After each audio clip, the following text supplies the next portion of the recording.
So I had this artwork hanging on the wall, and I'm one of these artists who looks at my art as like my children. And this art was at the toddler stage, because that's the fun stage of a kid, right? That's when you learn the most about yourself. But there comes a point when it has to grow, it has to mature into a grown-up idea.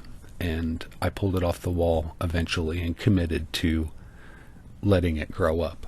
So I took it down, and I have this other artwork that I did. This is a wire armature, and I set it on the canvas, and I had this idea, not a message, but the words of a sentence. And I've said this before in another video, and the reason why I say this is because I have autism. I don't think in words.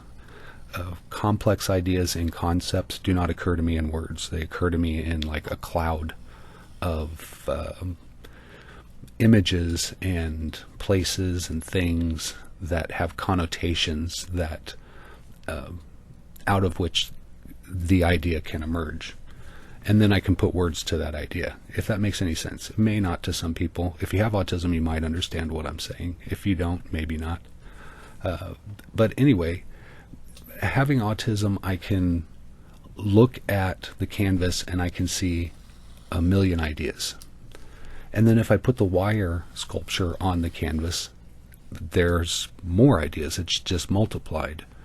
And if I get specific about it, I can come up with idea after idea, message after message of what this artwork is ultimately trying to say. And by and large, those differences are driven by some subjectivity, an exclusion of something else and an inclusion of another idea. And then you come up with all these different forms of ideas. So my ultimate goal with this piece isn't to deliver a message to the viewer, rather it's to provide them with the words that they can use to construct their own sentence based on their own subjectivity. And extremely clever viewers may actually come up with lots of different ideas, and it just opens the door to conversation, that it could be this or it could be that.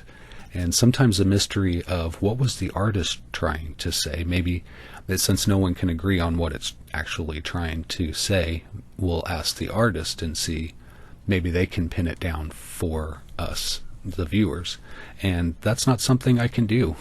As the artist, I can't say what this means any more than anyone else. I can't define it because it attaches to your subjectivity. That's the process through which it achieves its expression, is by giving you these words and letting you do what you want with it.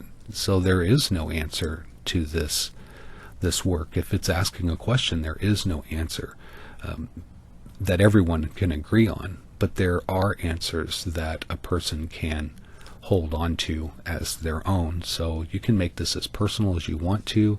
You can make it as general. You can look at the idea and be like, this applies to everybody, or you can look at the idea and say, this just applies to me. So the idea of cutting into this canvas, and it was pretty on its own. Well, I'll admit that it was really nice to look at. It could have sat behind a couch or whatever. But if you want it to mean something, to really resonate, to be like, wow, what's going on there? I had to go in and just hack at it. Now, was I afraid of cutting this canvas up? If I didn't have the vision, I certainly would have been afraid. But I could see what I was trying to create, and just the vision alone was pretty awesome. And usually my visions are kind of underestimating what it'll actually be created into, because I'm not trying to sign up for disappointment. So when the idea itself was pretty awesome, in my mind, visualizing it, I was like, oh yeah, I can cut into this canvas like that. That's not going to be a problem at all. In fact, I'm going to cut into it a lot, I thought. But then I kind of went into this minimalist idea where, just let's do a basic thing with this. Let's just do a couple cuts. We're going to use those pieces to constrain this work.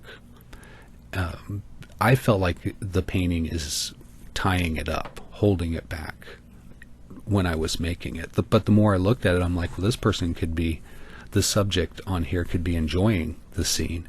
And when I hung it up, I noticed that the frame, the part that supports the canvas itself, has this cross member, and the slices that I placed in the canvas, when you hang it up, it kind of looks like long windows.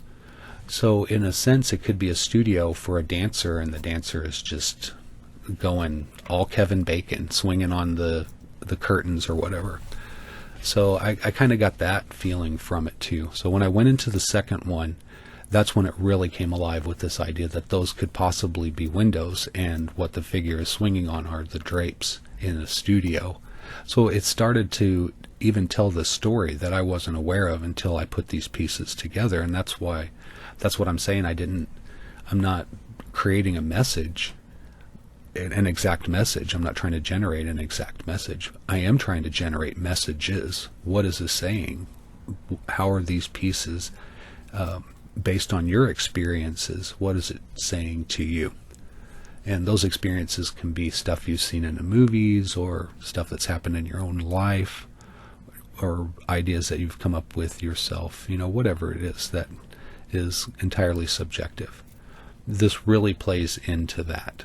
And I asked my friends to try and name this work, and the variety of names for it were really fascinating, how people saw it in lots of different ways, and I'm not at all surprised by that. So as an artwork, I'm really happy with this. You can see here that the figure from that angle looks almost happy, and then when you go from the other side, you can see that they almost look tortured. So depending on your mood, you might see this in two different ways, and I like art that does that too. It's emotional. It has an emotional impact just in the form, and I think that's kind of an incredible way that we perceive our world. It could be how we're primed by those things. And here at the end, I'll just show you real quick how that one fits into the rest of these. There's actually 4. I have 3 on display here. There's another one on the side that I unfortunately wasn't able to film for you for whatever reason. But that one there, you can see they're holding the canvas out to the viewer. Up here, the figure appears to just be leaping out of the canvas. So I kind of like where these words take the viewer in terms of the ideas that they get to create for themselves.